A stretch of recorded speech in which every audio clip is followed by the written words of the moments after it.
बंद, डोळे बंद. आता तुम्ही ज्याच्यातल्या ओळी ऐकल्या आहेत, सर्वात श्रेष्ठ काय आहे? श्री स्वामी समर्थ.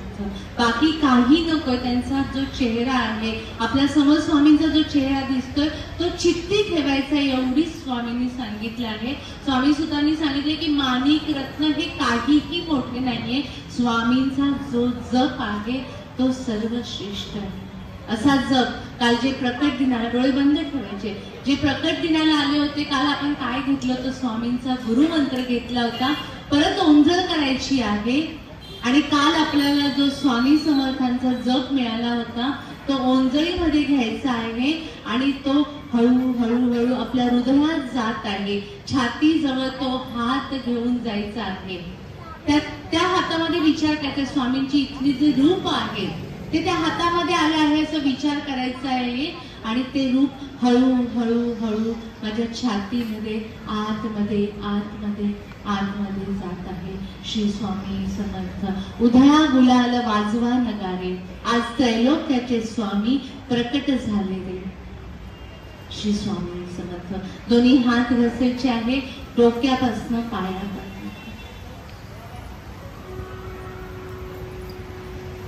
श्री स्वामी समर्थ. श्री स्वामी. कसे आहात तुम्ही? बाहेरचे लोक कसे आहेत? कालचे एवढे थकले आहेत सगळे की आज अगदीच आवाज डाऊन आहे. कसे आहात तुम्ही? कसे आहात तुम्ही? आपण आता ग्रुप बनवायचा. बाहेरचा 1 नंबरचा, हा 2, हा 3, वरती जे बसतात 4 आणि खालचा 5. मग काल 2 नंबरचा ग्रुप जिंकला होता. मी नंतर परत गजर घेणार आहे आणि कुठला ग्रुप जिंकतो आहे. जो जिंकणार आहे त्याच्या हृदयात स्वामींचं नाव, ज्या सोनं कसं आपण स्वच्छ करतो ना, इथे येऊन काय करायचं आहे? महाराजांचा जप आहे तो उजळून घ्यायचा आहे आणि घेऊन जायचा आहे. तुम्हाला वाटत असेल की ताई आज प्रकट दिनाबद्दल काय बोलत आहे. काल आपण दुसरा विषय घेतला होता, ध्यान घेतलं होतं. तर स्वामी प्रकट दिन काय आहे हे आपण बघितलंच नव्हतं. तो विषय थोडासा घेणार आहे. 2 कथा आहेत स्वामी. आपले स्वामी कसे आलेत, कुठून आले? 2 कथा सांगते. नरसिंह सरस्वती जे गाणगापुरात खूप वर्ष वास करून होते, त्यांनी दिवाळीच्या वेळेस जी गुरुप्रतिपदा असते तेव्हा निर्गुण पादुका, गाणगापूरला कोण कोण गेला आहे? ऑलमोस्ट अर्धे लोक गेले आहोत, कारण आपल्या स्वामींचं मूळ स्थान आहे. तर माघ महिन्यामध्ये प्रतिपदेला निर्गुण पादुका तुम्ही बघितले असतील, ज्यांना हात वरती केले. 2 अशी गोल गोल गोळे आहेत. जेव्हा आपण त्या अशा होल मधनं बघतो तर आत जे गोळ दिसतात, आश्चर्य वाटेल नवीन माणसं की अरे ह्या कसल्या पादुका आहे? तर त्या निर्गुण पादुका आहे. तर गाणगापूरला निर्गुण पादुका ठेवल्या आणि श्रीशैलमला मी दर्शनासाठी जातोय म्हणून ते दर्शनाला गेले. कर्दळीवनात कोण कोण जाऊन आले? कर्दळीवनाची ट्रिप करायला पाहिजे, कोणीच गेलं नाहीये. श्रीशैलम ह्या बाजूला आहे, मध्ये गंगा नदी आहे, गोदावरी नदी आहे आणि पलीकडे कर्दळीवन आहे. ते इकडे श्रीशैलम आहे. श्रीशैलमचं जे शिवलिंग आहे, अगदी लक्षपूर्वक ऐका. कधी जर तुम्ही श्रीशैलमला गेलात तर त्या शिवलिंगामध्ये स्वामींचा आत्मा आहे. कधी वाटलं की आपल्या स्वामींच्या आत्म्याचं किंवा स्वामींचं दर्शन घ्यायचं आहे तर त्या शिवलिंगाचं दर्शन घ्या. माझ्या अंगावर आत्ताही काटे येत आहे. महाराजांनी आपलं आत्मतत्व हे श्रीशैलमच्या इथल्या शिवपिंडीत ठेवलंय. त्याच्या पलीकडे कर्दळीवन आहे. तर नरसिंह सरस्वती तिकडे गेले आणि गुप्त झाले. 300 वर्ष कर्दळीवनामध्ये श्री नरसिंह सरस्वतींनी साधना केली. जपाला बसले, ध्यानाला बसले.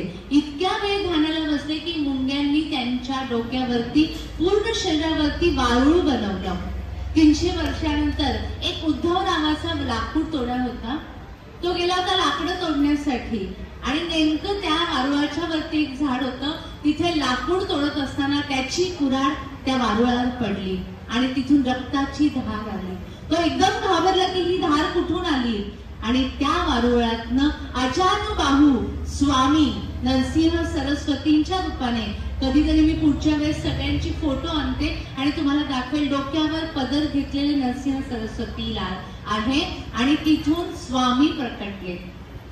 तो उद्धव घाबरायला लागला की माझ्याकडनं एक साधू ध्यानाला बसले होते, त्यांच्या डोक्यावर कुऱ्हाड पडली, रक्ताची चिरकांडी उडाली, सगळीकडे प्रकाश झाला. तो उद्धव लाकूड थोडा घाबरून गेला, पण त्याचं निमित्त केलं होतं. तो घाबरला आणि महाराजांना शरण आला. महाराजांनी काय सांगितलं, भिवू नकोस, हे माझंच प्रयोजन होतं, मला कार्यासाठी बाहेर प्रकट व्हायचं होतं, म्हणून तुझ्या हाताने ही कुऱ्हाड पाडली आणि मी प्रकट झालो. त्याला आशीर्वाद दिला. आणि स्वामी समर्थ जे मोठे सत्पुरुष असतात ते आईच्या पोटातनं जन्म घेत नाही, त्यांना अयोनी संभव त्यांचा जन्म असतो. तिथून ते प्रकट झाले आणि तिथून ते कलकत्त्याला गेले. प्रकट झाल्यानंतर महाकाली कलकत्त्याला जी देवी गंगेच्या किनारी, तिथे त्यांनी दर्शन घेतलं. त्यानंतर काशी वाराणसी फिरत फिरत ते सर्वत्र भ्रमण केलं. स्वामींचा स्वभाव एवढा विचित्र आणि रागीट होतात. एखाद्या अवलियासारखे सारखे जोर चालायचे. आजूबाजूची लोक स्वामींना रागीट स्वभावाचे, सत्पुरुष आहेत काहीतरी शाप देतील, रागीट स्वभावाचे आहे म्हणून लांब थांबायचे. पण लोकांची कामं व्हायला लागली आणि हळूहळू भक्तांचा परिवार त्यांच्या जवळ यायला लागला. दत्तगुरूंचे प्रमुख 3 अवतार आहे. पहिले दत्तगुरूंचा जन्म आपल्या सगळ्यांना माहिती आहे. ब्रह्मा विष्णू महेश अनुसूयाची परीक्षा घेण्यासाठी आले आणि त्यांनी सांगितलं अनुसूया मातेला की आम्हाला भिक्षा वाढ. तिचे पती स्नानासाठी नदीवर गेले होते. ते म्हटले, अनुसूया माता म्हटले की तुम्ही बसा, मी तुम्हाला भोजन वाढते. ते म्हणे आम्हाला भोजन हवं आहे, पण तू आम्हाला विवस्त्र म्हणजे अंगावर कपडे न घालता जेवण वाढायचं. कारण सर्वत्र अनुसूया मातेच्या पातिव्रत्याचं सगळीकडे चर्चा व्हायला लागली होती. स्वर्गापर्यंत लक्ष्मी पार्वती माता यांच्या कानावर गेलं होतं की अनुसूया नावाची एक स्त्री आहे आणि अतिशय पातिव्रत्य धर्म ती पाळते. दिवसातनं 3 वेळा आपल्या पतीची पाद्य पूजा करायची आणि ते पाणी प्यायची ती. त्यामुळे लक्ष्मी माता पार्वती आणि सरस्वतीने ब्रह्मा विष्णू महेश श्रीहट्ट आहे, तुम्ही जा आणि खरंच ती अनुसूया माता एवढी पतिव्रता आहे का, तिच्या पातिव्रत्याचं भंग करा असा हट्ट केला. त्यामुळे हे 3 देव खाली आले आणि त्या मातेला म्हटलं की आम्हाला विवस्त्र होऊन तू जेवायला वाढ. तिला लक्षात आलं कुठलाही साधू असं म्हणू शकत नाही की तू विवस्त्र अवस्थेत आम्हाला जेवण वाढ. ती आतमध्ये गेली, आपल्या पतीच्या चरणांचं अमृत तिने ठेवलं होतं, ते अमृत प्राशन केलं, हातामध्ये घेऊन आली आणि ह्या 3 देवांच्या तिला लक्षात आले ही साधे कोणी पुरुष नाही आहे, कोणीतरी अवलिया आहे. ते पाणी हातात घेतलं आणि ब्रह्मा विष्णू महेश यांच्या अंगावर शिंपडलं.